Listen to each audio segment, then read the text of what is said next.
For the first time, millennials are the largest group in the American workforce. That is according to a Pew Research study. It finds more than one-third of employees are between 18 and 34. That tops baby boomers and members of Generation X. Derek Thompson is a senior editor of The Atlantic. Welcome. Good to be here. So what does this data mean for the workforce? Well, I think it's always important when talking about this generation, 86 million people, to distinguish between the sort of sentimental judgments that people talk about. They're pampered, they're entitled. They're coddled, allergic to work. All of this with the unsentimental statistics. This is statistically the most diverse generation in the workforce. It is the most educated generation by college attendance in American history. It graduated into a recession. And so when you confront these things together, the tremendous expectations they had, and combined with the fact that they aren't earning as much as past generations, and they have a higher rate of unemployment, you have a sense that the social contract of school is broken down, and a lot of them are frustrated in their early jobs in the economy. Well, doesn't he look like one of those millennials that we're talking about? Between 18 and 34. So what is their economic power?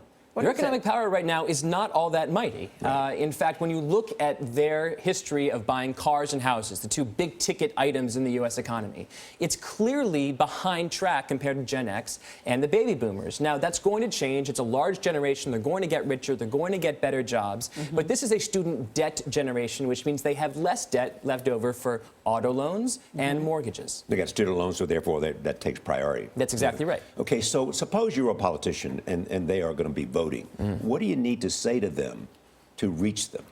It's really important to be clear on where millennials are clearly more liberal than the rest of the population and where they're in the mainstream. They're clearly to the left on gay marriage, immigration, marijuana. Right. But on issues like gun control and abortion, they're actually right in the middle. Where I think they're really up for grabs is in economics.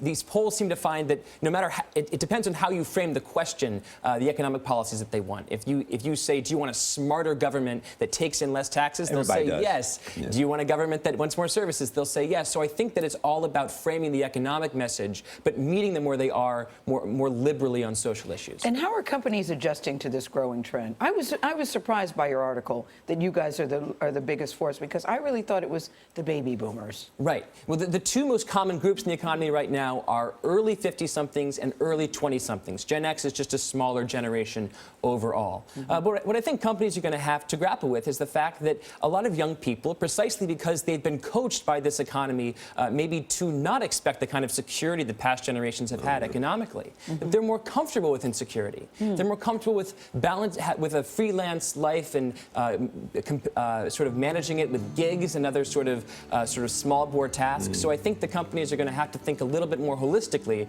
about a work-life balance for the young employees. Derek Thompson, thank you.